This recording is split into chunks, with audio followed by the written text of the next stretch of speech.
Eu sou a voz que grita no deserto, aplainai o caminho do Senhor. Irmãs e irmãos, muito obrigado pela sua presença para esta Santa Missa, nesse terceiro domingo do Advento, conhecido por todos nós como Domingo da Alegria, aqui na Catedral Cristo Rei. E também quero agradecer a companhia de tantos irmãos e tantas irmãs pela nossa rede Catedral de Comunicação. De dentro da sua casa, estabelecemos uma conexão de fé, de amor e de atenção para ouvir com muita qualidade a Santa Palavra de Deus, para ouvir Deus, que vem chegando, Ele que já veio, voltará e vem agora, porque está no meio de nós, reunidos em assembleia litúrgica em seu nome. Eu gostaria de propor para a nossa contemplação do mistério que estamos preparando para celebrar, o mistério da encarnação de Deus. Algumas imagens que hoje a Santa Palavra de Deus nos fornece. A primeira delas é a da comitiva dos fariseus que foram ao deserto e fizeram a João Batista uma pergunta sobre a sua identidade. Eles disseram a João: temos que levar uma resposta para aqueles que nos enviaram. Portanto, queira nos responder.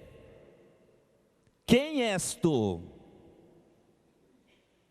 Por acaso és o Messias? És Elias? No livro do profeta Malaquias, há uma citação de que o Messias voltaria, mas antes dele, primeiro viria Elias. Portanto, perguntavam: és o profeta esperado? João respondeu: não sou o Messias, não sou Elias, não sou o profeta. Então eles insistiram: quem és, afinal? Mais ainda, como é que você se define? O que dizes de ti mesmo? Irmãos e irmãs, são estas perguntas feitas a João que iluminam o nosso coração nesse percurso espiritual do Advento, porque estas perguntas nos inspiram a dar a mesma resposta do precursor, que é Jesus Cristo, nosso Senhor. João respondeu: eu sou a voz que grita no deserto, aplainai os caminhos do Senhor. Este é o nosso papel. Nós não somos o Messias, nós precisamos do Messias. Ele vem. Por isso, como diz Santo Agostinho, é tão difícil não confundir a voz da palavra. De fato, aquela comitiva tinha se equivocado muito. Pensaram que João era o Cristo. E porque se equivocaram tanto, perguntaram por último: por que é que andas batizando se não és o Messias, nem Elias, nem o profeta? Foi preciso que João dissesse: eu sei do meu tamanho, também estou cheio do Espírito que me ungiu e me vestiu com a roupagem da salvação, como ouvimos na primeira leitura hoje, do profeta Isaías, capítulo 61. Para eu desempenhar o meu trabalho, o Espírito que me tornou capaz de anunciar a boa notícia a todos, principalmente aos últimos, aos humildes, uma notícia que traz libertação para os presos, redenção para os que estão oprimidos, cura para os que estão feridos. Eu sei qual é o meu tamanho, eu batizo com água. Isto quer dizer, eu estou preparando a chegada daquele que vem depois de mim, e que é o centro, o Salvador, o Senhor, a palavra, a luz, o esposo. A minha missão é preparar a sua chegada. Quando nós somos desafiados a dizer de nós mesmos, precisamos da luz do Espírito Santo para que nos enxerguemos com o tamanho que nós temos. E quando somos iluminados pela luz de Deus, pelo Espírito Santo de Deus, então somos capazes de dizer quem é que é o Salvador. É Jesus Cristo nosso Senhor. Como diz João Batista: eu nem sou digno de desamarrar a correia das suas sandálias. É Ele quem vos irá batizar com o Espírito Santo. Irmãos e irmãs, por isso que hoje nós ouvimos ecoar da profecia de Isaías, e depois podemos retomar com o salmo de resposta, a partir do início do cântico de Maria, o Magnificat, esta beleza de oração: a minha alma regozija-se em meu Deus, Ele me vestiu com as vestes da salvação, por isso exulto de alegria no Senhor meu Salvador. Porque me alegro de servir, de ser útil a um projeto de vida, para a vida de todos e todas, de todos os tempos e lugares, para a plenitude da nossa vida. É o projeto de Deus que nos criou, nos redimiu e permanentemente nos santifica. É muito difícil para nós enfrentar este desafio de não confundir a voz que grita com a palavra que ecoa no silêncio do nosso coração. A palavra anunciada pela voz que grita é a palavra de Deus que se fez carne e habita no meio de nós. Esta palavra enche o nosso coração de alegria. É para o encontro pessoal com esta palavra, que não é um livro, não é uma teoria, como diz o Papa Bento XVI, mas é uma pessoa. É para o encontro com esta palavra, que é uma pessoa, que nós todos estamos nos preparando, nos encaminhando para celebrar o dia do nosso Natal.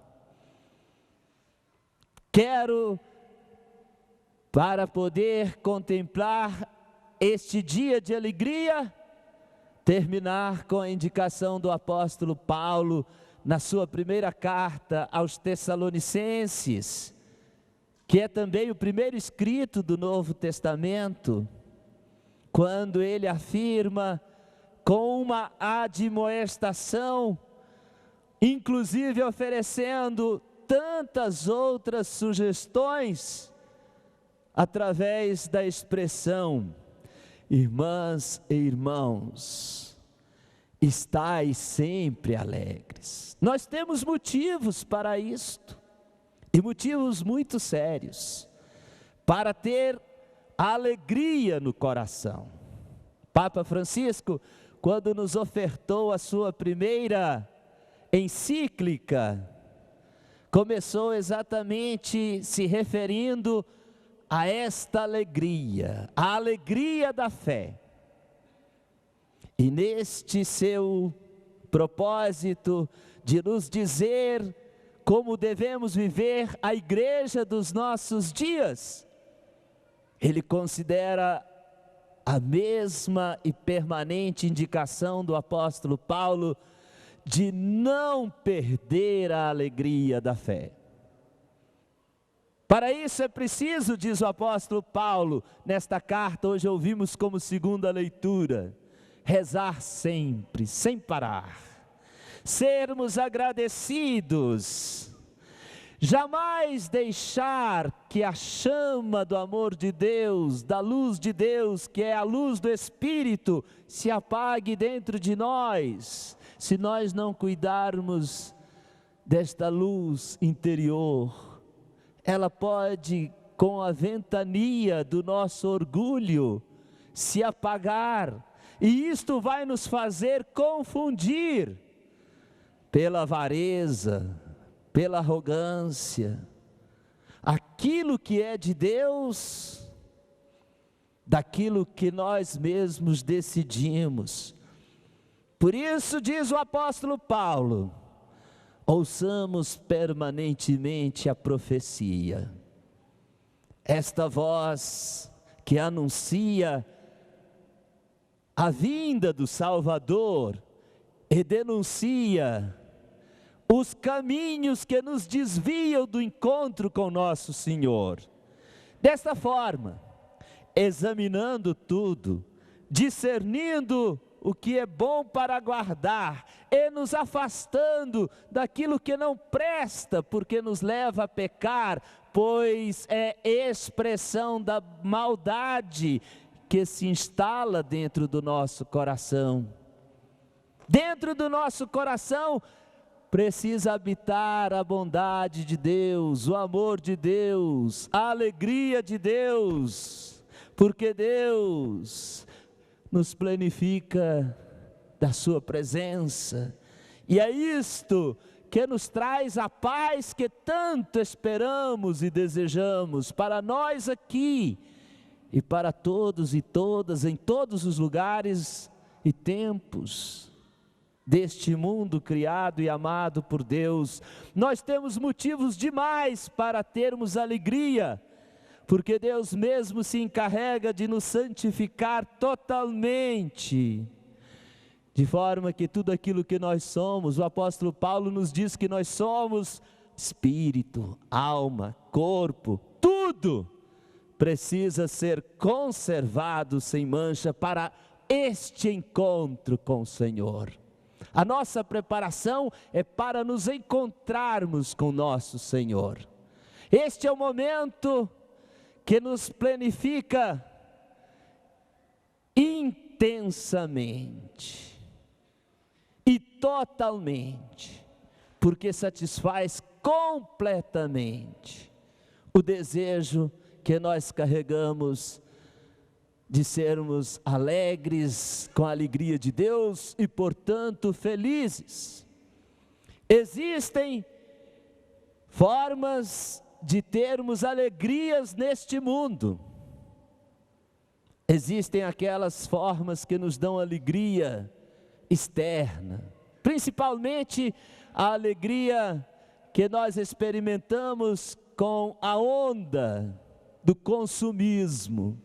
Achamos que nos tornamos plenos quando compramos, quando nos satisfazemos com os gostos e os prazeres deste mundo, e quando nós alcançamos ao máximo o prazer de poder e de mandar. Mas tudo isso passa, assim como todos nós passamos. A verdadeira alegria é aquela que vem de dentro, não de fora.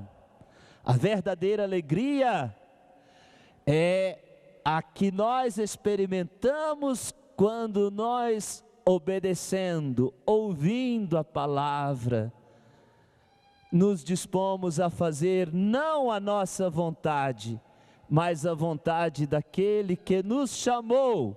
E como termina o apóstolo Paulo nesse trecho da carta aos Tessalonicenses que nós ouvimos, a nossa alegria é sinceramente segura, porque aquele que nos chamou é fiel.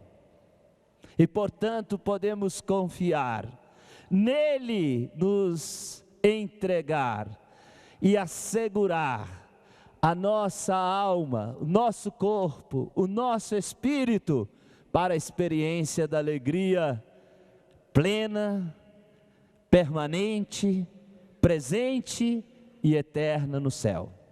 Louvado seja nosso Senhor Jesus Cristo. Para sempre seja louvado.